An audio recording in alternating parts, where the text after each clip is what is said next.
Hello প্রিয় নবম দশম শিক্ষার্থী বন্ধুরা, গোপাল মাস্টার চ্যানেলে সবাইকে স্বাগতম। আশা করি সবাই ভালো আছো। তোমরা জানো যে কোনো পরীক্ষায় অধ্যায় 17 অর্থাৎ পরিসংখ্যান থেকে প্রশ্ন অবশ্যই থাকে, আর এর একটি গুরুত্বপূর্ণ টপিক হচ্ছে সংক্ষিপ্ত পদ্ধতিতে গড়। আজ আমার এই ভিডিও দেখার পর তোমাদের মধ্যে আর কোনো সমস্যাই থাকবে না সংক্ষিপ্ত পদ্ধতিতে গড় নিয়ে। আশা করি এই ভিডিওর মধ্যে দিয়ে তোমাদের সমস্ত সমস্যা দূর হয়ে যাবে। যারা আমার চ্যানেলে নতুন, অবশ্যই চ্যানেলটি সাবস্ক্রাইব করে দেবে। তাহলে চলো আমরা চলে যাই আসল টপিকে। দেখো, আমি একটি সারণী লিখে রেখেছি এখানে।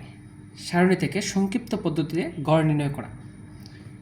এটা কোনো একটা বিদ্যালয়ের ৬০ জন শিক্ষার্থীর গণিতে প্রাপ্ত নম্বরের সারণী দেওয়া হয়েছে, যেখানে ৫ জন হচ্ছে ৩১ থেকে ৪০-এর মধ্যে প্রাপ্ত নম্বর পাইছে এটা করা, আর ১০ জন হচ্ছে ৪১ থেকে ৫০, ২০ জন আছে ৫১ থেকে ৬০, ১৫ জন আছে ৬১ থেকে ৭০ এবং ১০ জন আছে ৭১ থেকে ৮০ নম্বর পেয়েছে।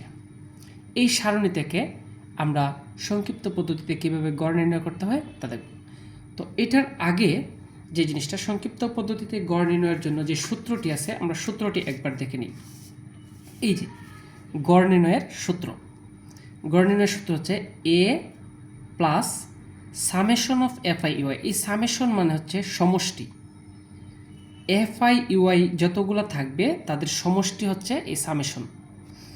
এন হচ্ছে গণসংখ্যা অর্থাৎ মোট গণসংখ্যা, এবং এইচ হচ্ছে শ্রেণী ব্যবধান। এই যে এটা হচ্ছে আনুমানিক গড়, এটা আমরা অবশ্যই দেখব, আমরা সারণীর মধ্যে দেখব।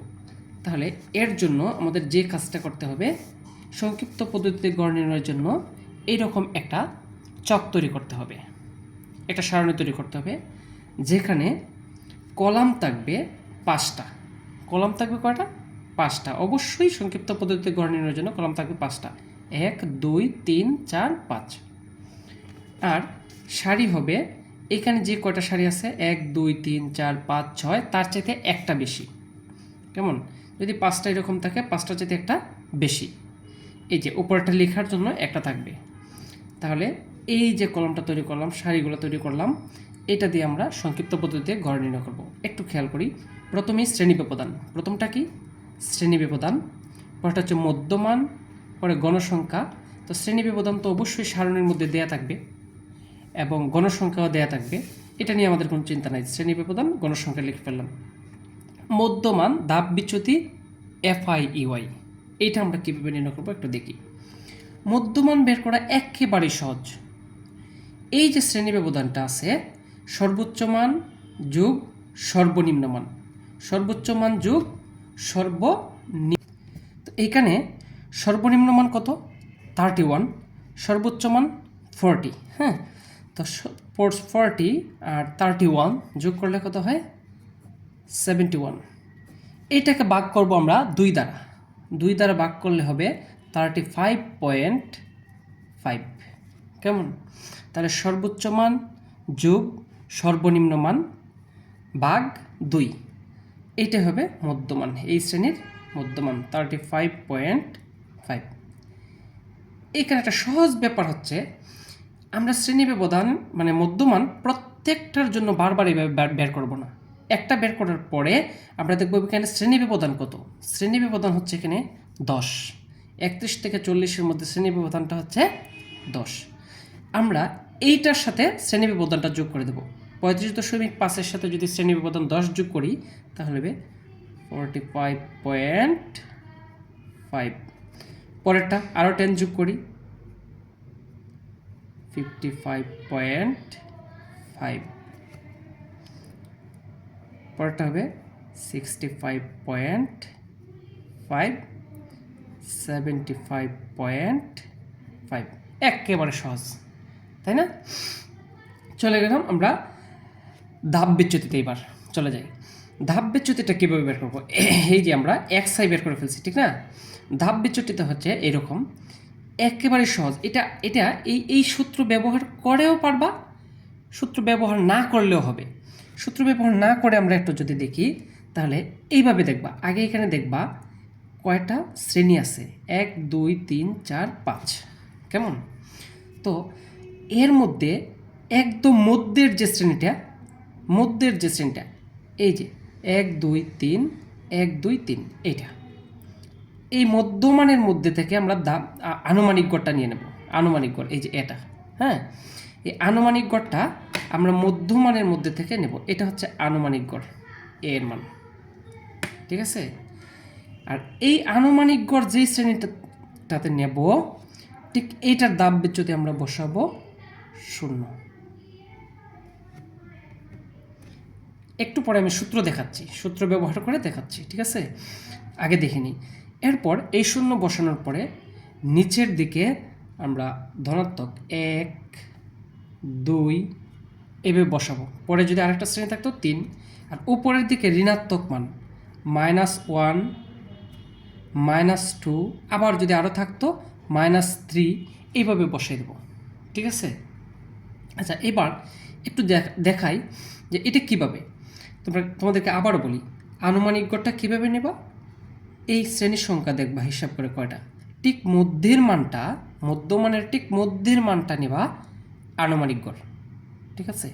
এবার তুমি বলতে পারো স্যার যদি জোড় থাকে তাহলে কি হবে? 6টা যদি হইতো, তাহলে যার গণসংখ্যা বেশি, মধ্যের দুইটার মধ্যে থেকে যার গণসংখ্যা বেশি, তার মধ্যমানটা নিয়ে নেবা আনুমানিক গড়, কেমন? এবার একটু একটা পরীক্ষা করে দেখি যে এটা কিভাবে হলো -2টা। এবার দেখো, এই শ্রেণীর xi এর মান কত? 35.5। এর মান কত? 55.5। তো 35.5 থেকে 55.5 বিয়োগ করলে কত হবে? -20।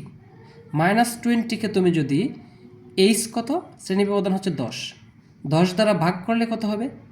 অবশ্যই -2। ঠিক সেমভাবে প্রত্যেকটা এরকম হবে। তো আমাদের এই প্রত্যেকবার এই সূত্র ব্যবহার করার কোনো দরকার নেই। আমরা যেটা করব, এইভাবে আনুমানিক গড় যেখানে ধরবো ঠিক সেখানে 0 বসাবো, তারপর নিচের দিকে ধনাত্মক মান 1 2 3, উপরের দিকে ঋণাত্মক মান বসিয়ে দেবো, কেমন? এবার চলো FI UI। FI এর মান কত? এটা। UI এর মান কত? এটা। এই শ্রেণীর FI হচ্ছে এটা, UI এটা। তো এদের মধ্যে সম্পর্ক কি?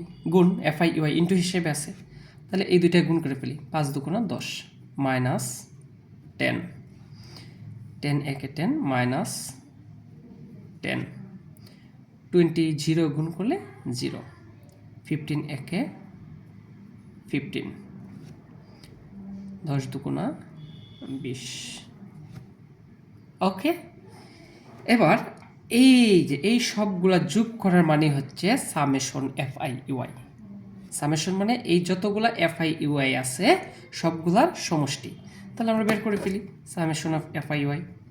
সামেশন অফ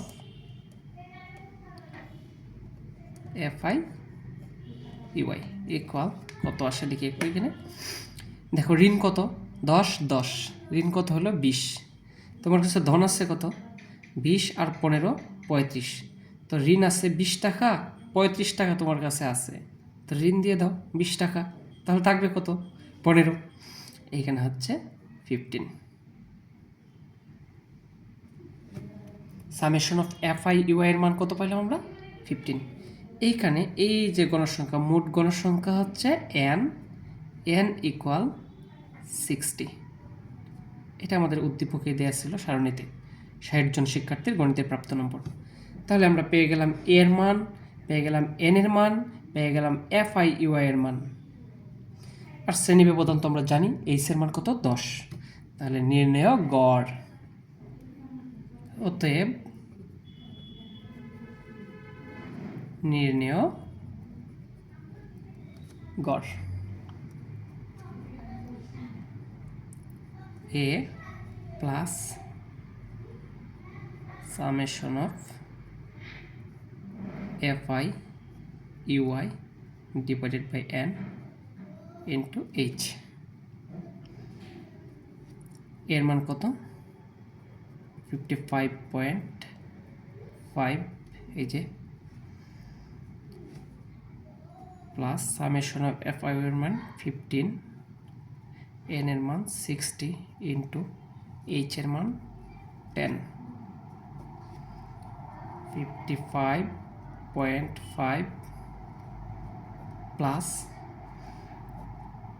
এটা দিয়ে ভাগ করলে 6, 6 দ্বারা 15 ভাগ করলে হবে 2.5। তো 55.5 আর 2.5, 55 আর 2 হচ্ছে 57.5.5 58। এই হচ্ছে নির্ণয় গড়। আশা করি ভিডিওটি ভালো লেগেছে। ভালো লাগলে অবশ্যই চ্যানেলটি সাবস্ক্রাইব করে দেবে, ভিডিওটি শেয়ার করে দেবে। আজ এ পর্যন্তই, দেখা হবে অন্য কোনো ভিডিওতে। ধন্যবাদ সবাইকে।